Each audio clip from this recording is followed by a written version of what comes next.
this is Jessica with Código Mujer Centro PA First Latino Podcast. Today we have the honor to introduce someone whose story was rooted with truth, resilience, and committed to continue even under adversities. Geri was born and raised in Carlsbad, New Mexico. At age 17, she moved to Pennsylvania where she built her own family. But life took a turn when she got diagnosed with an invisible illness. Eventually, she lost her marriage, her job, her house, and recently facing homelessness. But the worst of all is having to be separated from her children. Now she continues to speak out, not only for herself, but for countless others that are facing chronic illness and often misunderstood. She found her voice by creating Anchored Heart Foundation and Desert Rose by Geri. Please welcome Geraldine Benkoway. Thank you. It is definitely a big pleasure to be here. I am very thankful. Could you start from the beginning and how you found your purpose in life? That's really hard. I went through a lot of things growing up. I've gone through more things in my life than most people do for their entire family, through an entire generation. I would find myself being asked for advice a lot through all of my friends, and then I kind of figured out that my purpose was to help people. And for a long time, I worked as a counselor. I worked in a mommy and me facility, which was a drug rehab that moms were able to take their kids with them and be supervised. I ran the daycare. I worked in a regular 90-day or 30-day drug rehab. I just always felt pulled to help other people because I had already been through it. I never had an active addiction, but I was surrounded by everybody that did. I needed to help, and it also gave me a place to not only heal, but learn my voice as well, and be able to be the voice to the people that I was reaching out to back then, because I had been in their family members' shoes. And normally when you tell somebody something, they don't always hear it, especially when it's coming from your family. I got sick and I kept having to lose each job, and it was very disheartening, very discouraging. And it got to the point to where I couldn't move. I just laid in bed for days, curled up in a ball. I couldn't eat. The farthest I could make it was to my bathroom, which was 4 feet away from my bed, because I couldn't keep anything down. I lost so much weight.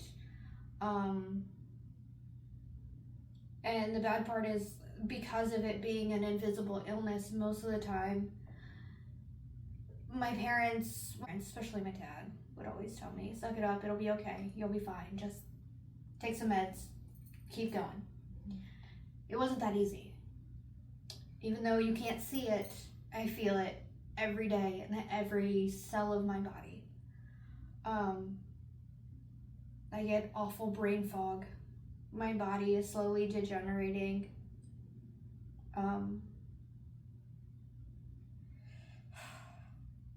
I was diagnosed with ankylosing spondylitis, which is where your bones and especially your spine calcifies, and it grows all together as one, to where it no longer, you can't move. It reduces your mobility. I have to be careful because I've already started growing bone spurs, is what they call. At first it starts as bone spurs along your spine, and then it eventually grows together so that it all becomes one. I have to be careful. I can't go to any chiropractor because if they pop my back the wrong way, it could destroy my spinal cord. I also have fibromyalgia on top of it, and then I was diagnosed with endometriosis when I had my first son at 19. And I didn't realize how much of an impact that illness would have on me later on in life. I ended up having probably 30, 40 surgeries. Wow. Just dealing with the endometriosis, which eventually led to me having cervical cancer. So I fought cancer and beat that, and I've been fighting endometriosis for 22 years, and now the last 5 have been fighting the AS and fibromyalgia on top of that.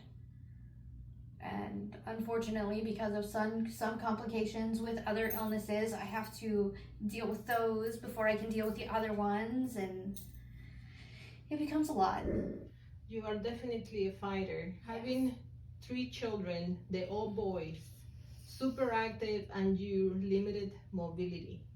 How did you cope? It was hard at first. Not in the healthy ways. I had to learn how to cope. I definitely had to learn all over again. Some days I couldn't move. I just tried to be as transparent as I could with them and let them know every day what was going on. I also coped by fighting and advocating for myself, because some doctors would look at me and tell me, oh, your scans are fine, your blood work is fine, everything looks great. But with an invisible illness, even though there aren't always tests to show, hey, this is what's going on, I felt it. I knew something wasn't right, and I had to fight and advocate with my doctors for myself to say, hey, no, something is not right. Something is wrong. You need to find out what. Because this is not normal. I was an active mom. I stayed active because of my kids, because we were always doing things and finding new adventures, and I just had to try and advocate. Granted, I did have one incident where I had medications interact, and you know that fine print that they always say, be aware of the fine print in your medications, that it does cause suicidal ideation. And I tried, but that medication interaction definitely messed me up. Yeah. I didn't know, but I've always been very strong-minded, and I never knew that just a chemical reaction could bring me into such darkness. And they say when you find the darkness, you know you found it, and there's nothing like it, and it is so hard to get out of. But I knew that when I woke up in that hospital after, I had to fight. It was here for a reason, and I haven't stopped fighting since. And I had to give up my position because I was dealing with a lot of large companies, and my position was very So very demanding. Yes, very demanding, especially for the community, because I worked in the community. And I had to give it up because I knew I could no longer reach those demands. My brain wasn't where I needed it to be. So I gave that up. But before I did, I asked all my family, all my friends, like, hey, I can't keep going. I need to know that once I step down from my position, I'm gonna have that support, because I need to take care of my body. I need to figure out what is going on. And everybody said, yeah, we'll do this, we'll do that. And when it came down to it, all I got was crickets. Yes. And I fought hard. Oh, God, I'm still fighting.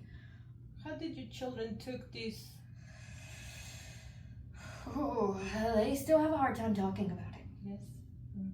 They still do. I know it has destroyed them because I missed out on the last 4 years of their life, pretty much all of their high school. My youngest just turned 18 this past month.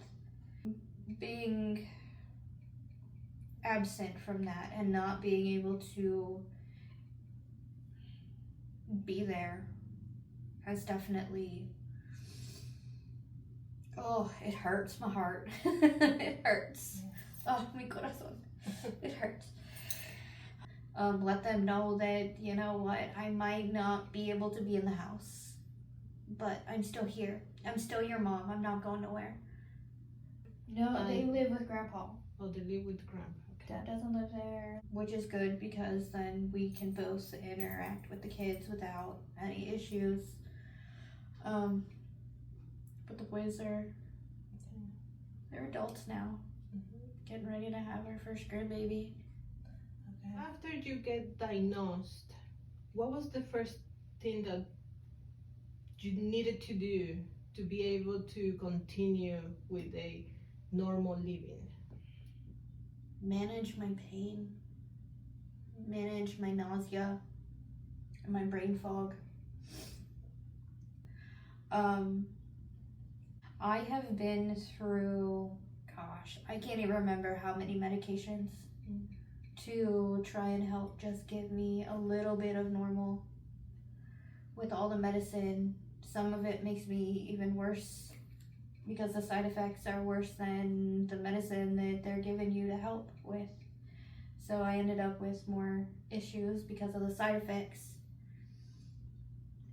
So now that you created 2 different entities, tell us about each of them. Okay, well, Desert Rose by Geri started first. During some of my downtime with endometriosis, during my surgeries, I'd have like 6 to 8 weeks for me to recover, and sitting at home while the kids are all in school, I needed something to do, and so I picked up jewelry because my grandmother always loved showing me, and she embraced the creative part of me and showed me how to be creative.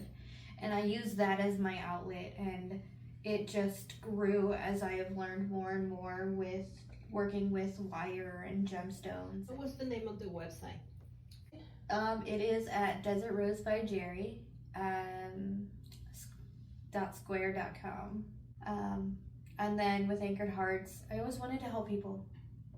I've always been pulled to help people, and I knew that after coming through all of this, that it's not easy going through medical illness, much less anything alone. And when you find yourself alone with nothing and no one there, you fight as hard as you can to get back to where you want to be. I lost my car. I lost my house. So Anchored Hearts Foundation is to help people that have gone through any kind of illness or are still going through it, to help financially as far as monthly bills. I fell through the cracks with a lot of assistance in our area because my kids weren't small enough anymore. And because I was still going through the diagnosis process, I didn't have all the paperwork I needed that they requested that shows, hey, she's sick. I was still going through learning what it was.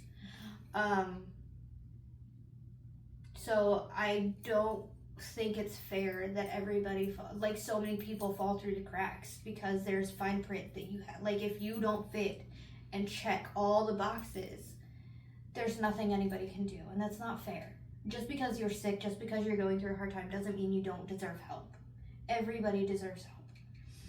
And I want to be able to provide that help for families that if they're a single parent household and the parent is sick and they need help paying the electric bill, the car payment, so that they can still get to and from work or doctor's appointments, helping them with food. I want to be able to help and be there. Eventually, I want to be able to have a team together that whenever anybody calls in and says, hey, I'm going through a really bad time, I just really need someone to go with this doctor's appointment with me.